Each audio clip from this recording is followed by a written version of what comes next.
Muy bien, vamos a entrar en contacto directo con el congresista Eduardo Málaga, que le ha tocado además estar como testigo de excepción y en observación en una circunstancia muy impactante, ¿no?, para la ecología de nuestro país, que es este derrame que, como bien ha dicho nuestro compañero Carlos, va a durar muchos años en restablecer el ciclo de vida. Congresista, ¿cómo está? Muy buenas noches. ¿Dónde se encuentra exactamente?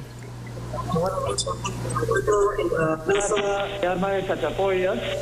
Hemos venido acompañando una misión de equipo cultural que va a ir a ver el tema de salvar, si se puede, los muros externos de poder de escuelas y también atender un poquito la situación a 2 meses del terremoto que hubo aquí en Amazonas. Las familias damnificadas que perdieron sus hogares no han sido atendidas, la carretera sigue interrumpida, sí. Por lo tanto el precio del combustible, el gas y los productos de primera necesidad se han elevado muchísimo. Esto no está siendo atendido en ningún lugar.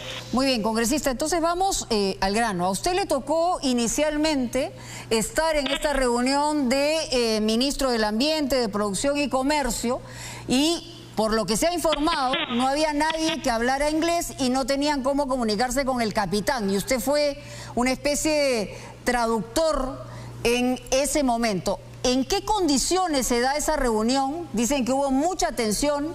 ¿Y para usted qué saca en blanco y negro? Bueno, en primer lugar, debo agradecer al ministro del Ambiente porque fue por él que me enteré de esta reunión. Unos días atrás yo le había ofrecido toda mi colaboración en lo posible para unir fuerzas y fiscalizar, representar. Ahora, en una actividad que tuvimos conjunta en Ancón para ver el inicio de la limpieza de la playa por los infantes de Marina, me comunicó que inmediatamente iban a ir a visitar el mar de Oricom y si yo estaba interesado.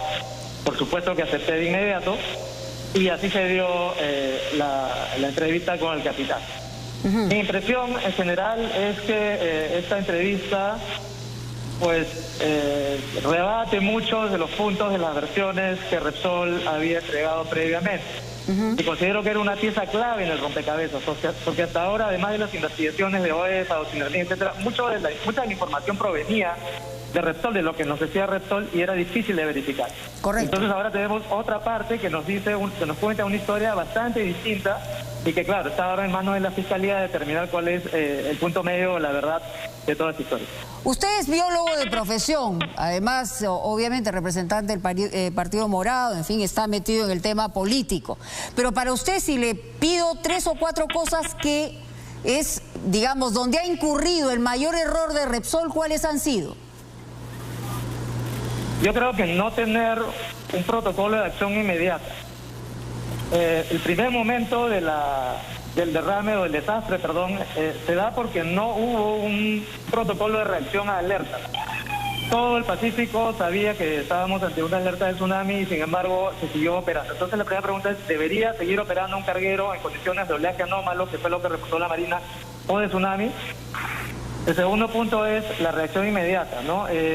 No haber respondido a varios de los pedidos del capitán, según las quejas del capitán. Por ejemplo, el haber llevado a un práctico a bordo para que reposicione la nave de manera que ya no se zarandee y no se sigan rompiendo los cabos, que se rompieron repetidas veces. Y también el haber procesado muy mal la información, ya por la información que tenemos de otros episodios, como el Lecto Maldés o Luis Pío, el grandes derrames. Siempre la estimación inicial de los derrames es mucho menor a la que termina siendo. Entonces, haber ellos precipitado una información errónea, ¿no?, diciendo que el derrame era muy limitado, menos de un barril, un área muy pequeña, fue sumamente irresponsable. Debieron activar todas las alarmas rápidamente como si fuera el mayor desastre de la historia, que lo es para nuestro litoral. Entonces, negligencia de parte de Repsol, queda clara la responsabilidad. ¿Cree justo que se haya dictaminado impedimento de salida de los directivos de Repsol? Absolutamente. Es importantísimo que ellos aclaren tanto su versión como la versión contrastante del capitán. Tenemos que saber cuál fue la verdad. Y finalmente, en el tema del derrame, el impacto que hay en este momento todavía no se puede cuantificar. ¿Cuál es el rol del Estado en ese sentido también? Bueno, en primer lugar, no tenemos una normativa que se ocupe de estos problemas. Perdona, Mónica, pero tengo un eco muy fuerte. Escucho a mí mismo y es difícil conversar. Okay. no tenemos una ley de responsabilidad ambiental que, por ejemplo, disponga de un fondo que inmediatamente pueda ser aplicado para el salvataje, la remediación. Y ese es un grave problema. Y también quiero llamar a la reflexión al hecho de que en algún momento discutimos por qué era importante que el presidente Castillo vaya a la COP26. Era justamente para empaparse de estos temas, para saber que tenemos que tornar a una economía circular, hacer una transición energética, dejar de hablar de petróleo, dejar de hablar de gas. Y justamente esto nos está pasando factura. Así que el punto clave aquí es que a partir de este derrame tengamos un punto de quiebre, como ocurrió con Utopía, ¿no es cierto?, el incendio de Utopía, que luego de esto tengamos una legislación más fuerte y que nos permita actuar de una manera más pronta y más efectiva. Congresista, ya que usted ha tocado el rol del presidente Castillo, ha sido usted sumamente severo hace algunos días respecto a que en la circunstancia en la que está, lo que debería hacer es renunciar. Es decir, esto es algo que no se le había escuchado antes, más bien había cierta observación respecto al gobierno de Castillo. Yo quisiera corregir ese punto. Yo creo que mucha gente ha reaccionado como si fuera la primera vez que lo digo. Si revisan mi intervención en el Pleno, cuando se presentó la moción de vacancia, yo voté en contra de la vacancia porque la considero inconstitucional, no existen causales actualmente para lo que está sucediendo.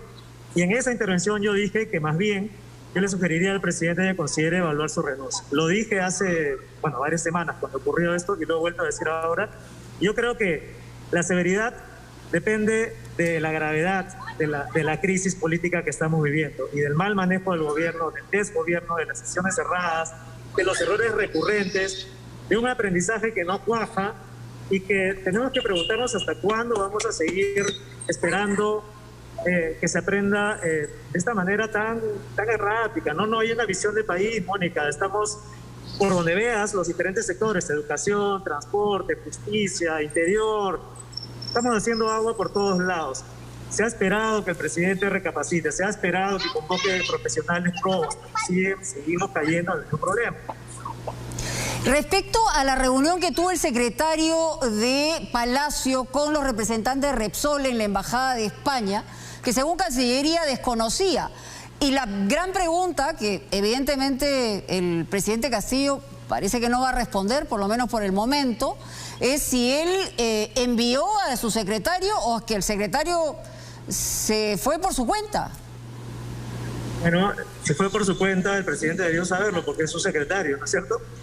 Y además, yo creo que en principio alguien podría decir que en un estado libre todo el mundo tiene derecho a reunirse con todo el mundo, pero en una situación tan grave, repito, el peor desastre de la historia de nuestro litoral, no podemos pecar de poco transparentes. Es importante no levantar sospechas, que las hay ahora por doquier, sobre si se trató de una presión, de una negociación alternativa. Es decir, deberíamos estar informados de todo lo que tenga que ver con la investigación, con las negociaciones, con la atención a los reclamos de los pescadores, por ejemplo, que es una tragedia de por sí misma. Sí. Y tener reuniones de este tipo ratifica pues las malas prácticas del gobierno, de reunirse en secreto, de no informar, de no dar declaraciones o de dar malas declaraciones. ¿Y usted, digamos, esperaría algo del presidente respecto a estas reuniones? O en todo caso, ¿qué es lo que saque en blanco y negro de una semana de tanta controversia y de también una renuncia del ministro del Interior, porque el presidente no le ha contestado respecto a la posición en relación al director de la policía, ¿no? La preocupación por la renuncia del ministro Guillén es nacional, lo he expresado, no voy a repetir, está clarísimo porque es preocupante. Pero a mí lo que me preocupa más allá de eso es un eventual resquebrajamiento del gabinete o una eventual caída del gabinete, lo cual aceleraría la crisis. Lo que espero del presidente Castillo, lo que venimos esperando hace meses, es que ponga orden, es que finalmente responda. No puede seguir escondiéndose, no puede seguir evadiendo, tiene que dar la cara. Él es el presidente de todos los peruanos, no puede seguir manejando el país como un sindicalista de región. Tiene que asumir la función de un estadista que está a la altura, repito, del peor desastre medioambiental, y ahora es una crisis social que, bueno, si le interesa al pueblo debería estar con ellos. Yo he visto muchas familias, miles de familias damnificadas, de todos los gremios relacionados con la actividad que depende para su sustento del mar, de la riqueza de nuestro mar. Bueno. Y la crisis, Mónica, es terrible. Sí. Muchos están ¿Usted ya perdió esperanza en el presidente Castillo? Yo personalmente sí, esperaría que tenga un mejor gabinete, un gabinete que él deje trabajar al gabinete, pero en él ya perdí la esperanza. No está. Pues, le agradezco mucho, congresista, muchísimas gracias por atendernos. Sabemos que complicado en términos de tecnología, pero le agradezco infinitamente estar aquí en Punto Final. Y nos vamos a otro tema, nos vamos